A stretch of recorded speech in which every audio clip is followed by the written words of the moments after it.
पूर्वी व्हायला हवं होतं. मुख्यमंत्र्यांनी यांचा राजीनामा संपदा मुंडे मॅटर नंतरच खरं घ्यायला हवा होता. त्यानंतर वैष्णवी हगवणे प्रकरणानंतर घ्यायला हवा होता. कालच म्हटलं होतं मी माझ्या पत्रकार परिषदेत की 24 तासात झाला नाही तर त्यांचा लढा आम्ही आंदोलन करून करू, पण त्यांचा राजीनामा हा घेणारच. पहिले जे 2 झाले, वैष्णवी हगवणे प्रकरण असो, संपदा मुंडे असो, गौरी गर्जे असो, कुठेही महिला आयोगाने कुठलीही कारवाई केली नाही. हे तर पुढे आलेले आहेत. नमस्कार. काल रुपाली चाकणकर यांनी रात्री आपला राजीनामा सुनेत्रा पवारांकडे दिला. खरं तर महिला आयोग हा महिलांच्या हक्कासाठी, न्यायासाठी, सुरक्षेसाठी असतो. पण जेव्हा ह्याच आयोगाच्या अध्यक्षा हा महिलांना आधार न देता स्वार्थासाठी राजकीय मंडळींना, अशा खरातसारख्या मंडळींना आधार देतात, तेव्हा महिलांचा पूर्णपणे त्यांचा आधार जातो. माझ्याकडे ज्या केसेस आल्या आहेत त्यात 5-6 केसेसमध्ये महिला आयोगाने काहीच कारवाई केली नाहीये. त्यात महिला आयोगाने उलट पोलिसांवर दबाव आणून अमुक गोष्टी संपवल्यात.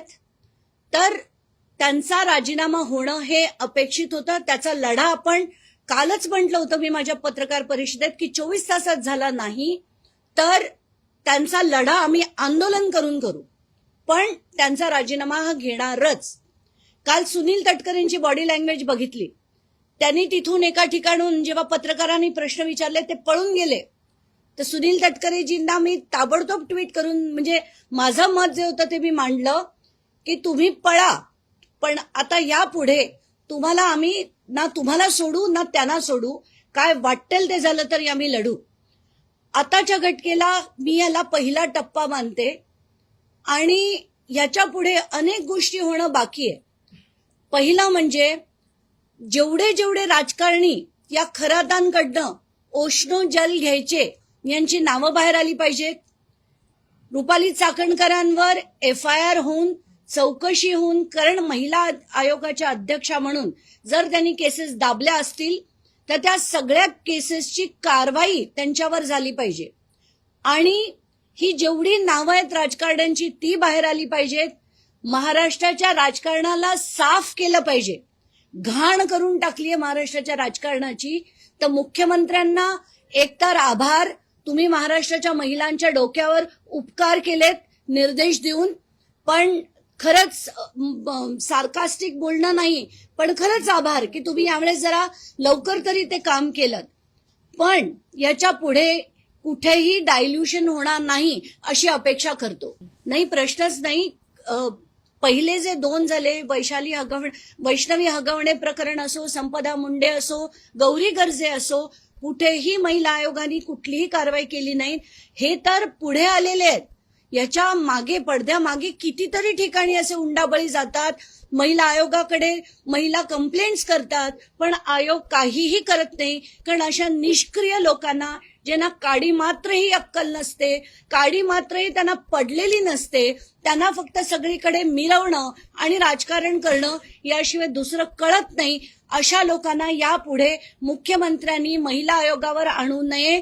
मुख्यमंत्र्यांना खास मला हा निरोप द्यायचा आहे की याच्या पुढे राजकारणाला आणि आयोगाला लांब ठेवा.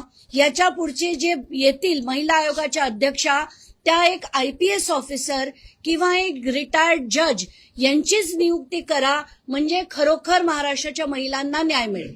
नाही, आता तो त्यांच्या पक्षाचा निर्णय आहे, तो सुनेत्रा पवारांनी घ्यावा. पण सुनेत्रा पवारांना खरं तर एक स्त्री म्हणून हे सगळं 3 दिवस बघत होत्या त्यांनीही कुठचाही पाऊल उचललं नाही. खरं तर महाराष्ट्राची पहिली स्त्री उपमुख्यमंत्री झाल्यानंतर त्यांनी महाराष्ट्राच्या महिलांसाठी अनेक गोष्टी करणं अपेक्षित होतं. पण 3 दिवस जेव्हा कळस झाला, सगळ्यांनीच पत्रकार परिषदा घेतल्या, त्यानंतर त्यांनी तो राजीनामा स्वीकारला. पण स्वीकारताना सुद्धा जे दिसलं ते म्हणजे सुनेत्रा पवारांचा चेहरा गंभीर होता, पण पुन्हा एकदा रुपाली चाकणकर जसं मॉडेलिंगसाठी उभे राहतात तसा त्यांनी एक त्यांचा जो फोटो होता तो पोज देतानाचा फोटो बघून मला वाटलं, त्यानंतरचं त्यांचं बोलणं देखील ऐकून त्याच्यात कुठेही विनम्रता नव्हती, एक अहंकार होता. या सगळ्या गोष्टी बघून मला असं वाटतं की त्यांना खरंच एक इंट्रोस्पेक्शन ज्याला आपण म्हणतो ते करण्याची गरज आहे. मी तेच सांगतेय की ह्याच्यात हा पहिला टप्पा झाला यांचा राजीनामा. याच्या पुढे अनेक गोष्टी होणं अपेक्षित आहे. एक म्हणजे हे सगळे जे राजकारणी ते ओशनो जलसाठी गाड्या पाठवायचे, हेलिकॉप्टर पाठवायचे, तिथे म्हणजे उठता बसता शिर्डीच्या नावाखाली तिथे त्यांच्या त्या मंदिरात जाऊन यांचं सो कॉल्ड खरातांचं, त्यांच्या गुरुजींचं, कोणाच्या पप्पांचं, या सगळ्यांचं दर्शन घ्यायचंय. तर या सगळ्यांची नावं बाहेर आली पाहिजेत. आणि एक विकास दिवटे नावाचा ज्याची आत्महत्या झाली, ज्याची केस शिर्डी पोलीस स्टेशनला रजिस्टर्ड होती आणि ती केस बंद करण्यात आली, ती केस सुद्धा परत रिओपन करण्याची गरज आहे. आणि असं सविस्तर पत्र मी सदानंद दातेंना पाठवणार. नाही, त्यांनी ती अगदी नक्की घ्यावी. अनामिका कापली नाही कापली ते त्यांचं त्यांनी ठरवावं, सुषमा अंधारेंनी ठरवावं. पण त्यांनी एकदा नाही अनेक फोटो दाखवले, तर त्यांनी दोघांनी नक्कीच त्याचा जो सोक्षमोक्ष आहे तो लावावा. पण या ज्या सगळ्या गोष्टी मी मांडल्या हे तिथलं सत्य होतं. तुम्हाला हवं ते तुम्ही करा, हव्या तेवढ्या डिफेमेशन केसेस टाका, आम्हाला काही फरक पडत नाही. आम्हाला महाराष्ट्रातल्या महिलांसाठी जे लढणं, एक स्त्री म्हणून लढणं माझं कर्तव्य होतं, ते मी केलं. आणि अशा व्यक्तीला उचलून फेकून देणं हे प्रत्येक स्त्रीचं काम आहे, जे मी केलं. आता कुठलाही माणूस येतो, काहीही बोलतो आणि ते खरं होतं म्हणून त्याच्याकडे असं अंधश्रद्धेने जाणं आणि या ज्या गोष्टी तो करायचा हे कितपत लोकांना पटतंय. आणि असे जर आपलेच नेते जात आहेत हे बघून इतर सामान्य जनतेला वाटतं नाही हा खरंच कोणतरी योगी पुरुष असेल, कारण याच्याकडे आपले नेते सुद्धा जातात.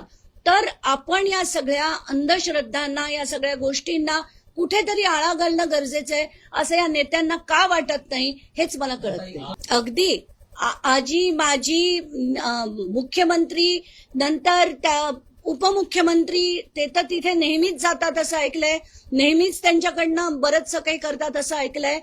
आत्ताच्या घटनेला मला हाच संदेश द्यायचा आहे की एक तर लोकांनी, यांना मी भोंदू बाबा नाही म्हणणार, हे अतिशय विकृत बाबा होते, तर अशा लोकांना सगळ्यांनी समजून घेतलं पाहिजे की अशांच्याकडे कधीही परत जाऊ नका. हात जोडून विनंती आहे की आपला धर्म इतका कमजोर नक्कीच नाहीये. आणि अशा बाबांकडे त्यांनी काल तर एक महंत होते, महंत काळाराम मंदिराचे सुधीरजी, आणि त्यांनी तर सांगितलं जिथे ते म्हटलं जात होते ते मंत्र सुद्धा चुकीचे होते.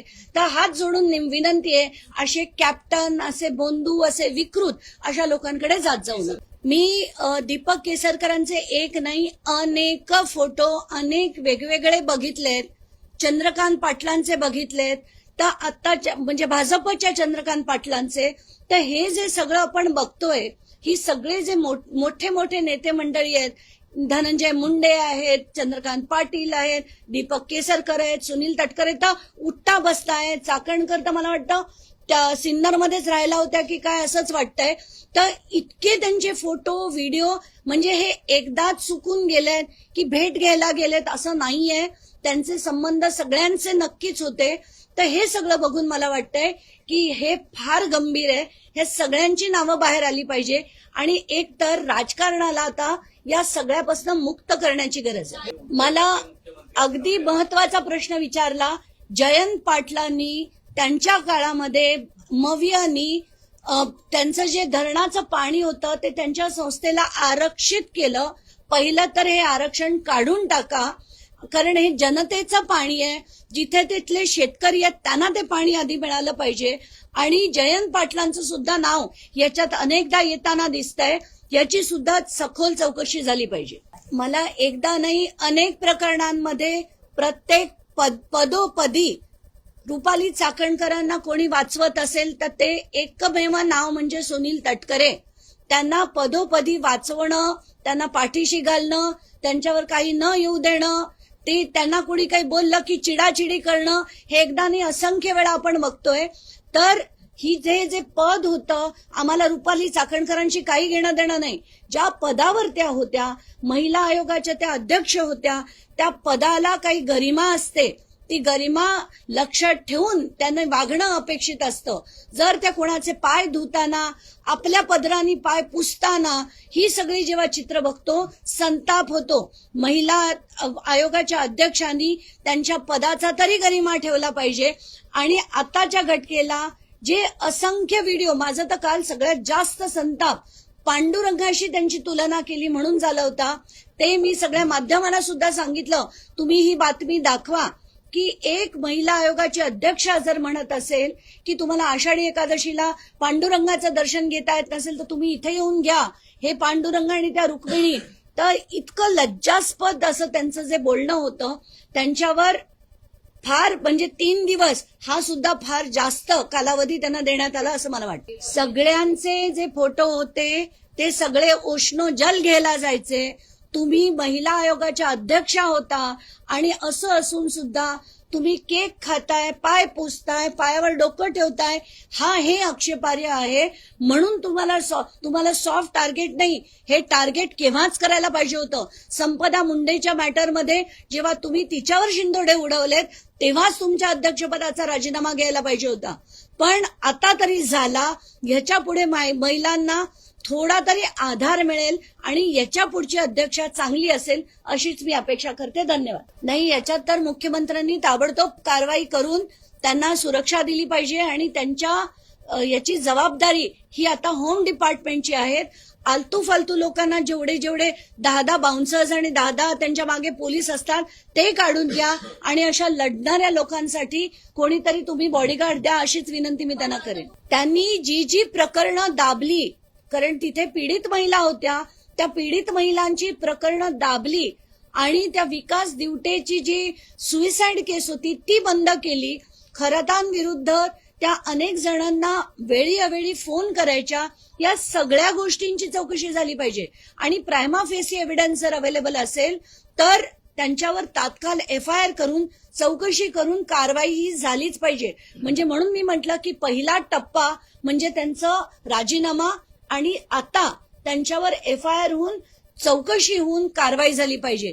तरच याला पूर्ण चाकणकर प्रकरणाला पूर्ण विराम मिळेल. नाहीतर खरात प्रकरण चालू राहील आणि चाकणकर त्यातनं निसटून बाहेर पडतील, तसं चालू देणार नाही. काल तर गंमतच वाटली. त्यांनी काल दुपारनंतर सदानंद दातेंची भेट घेऊन त्यांना जे पत्र दिलं, अरे चाललंय काय बघा ना, तुमच्या विरुद्ध पुरावेचे पुरावे बाहेर येत आहेत आणि तरी राजीनामा देण्याऐवजी तुम्ही पत्र देताय की त्याची निष्पक्ष चौकशी झाली पाहिजे, अमुक झालं पाहिजे. अरे कोण बोलताय आणि काय बोलताय? म्हणजे उलटा चोरच म्हणतोय की चोरीची तपास झाला पाहिजे. तर हे गंमतच वाटली मला ते सगळं बघून. आणि सदानंद दाते अतिशय चांगले आणि हुशार ऑफिसर आहेत. त्यांना तर नक्कीच कळलं असेल कोण आणि कशासाठी कर. आताच्या घटकेला दीपक केसरकरांविरुद्ध मला सगळे अजून पुरावे मिळाले नाहीत. आज सुद्धा दुपारनंतर काही लोक येणार आहेत आणि सोमवारी येणार आहेत. तर सगळे पुरावे मी एकत्र घेऊन मग दीपक केसरकरांची पण असेल तर ती सुद्धा आपण काशी करू. फक्त आताच्या घटकेला जेवढे पुरावे आहेत तेवढंच मी बोलली. ते मी कालच प्रेस कॉन्फरन्समध्ये मांडलं. ते जे एक डेप्युटी कलेक्टर आहेत त्यांच्या मुलीची आणि अशोक खरातांची जी एकत्र सातबारे आहेत त्याचं मी काल माझ्या प्रेस कॉन्फरन्समध्ये मांडलंय. पण आताच्या घटकेला त्यांची इतर काही मालमत्ता किंवा आर्थिक संबंध आहेत की नाही ते सगळं मला चेक करायचंय. ते झाल्यानंतर ते देखील मी आपल्या पुढे मांडेल. अगदी नक्कीच पूर्वी व्हायला हवं होतं. नाही, नक्कीच पूर्वी व्हायला हवं होतं. मुख्यमंत्र्यांनी यांचा राजीनामा संपदा मुंडे मॅटर नंतरच खरं घ्यायला हवा होता. त्यानंतर वैष्णवी हगवणे प्रकरणानंतर घ्यायला हवा होता. पण आपण म्हणतो ना, पापाचा घडा त्यांचा भरत आला होता, आता तो भरला होता. शेवटी मला त्यांना राजीनामा द्यायला निर्देश दिले असं जेव्हा कळलं तेव्हा मला अतिशय बरं वाटलं.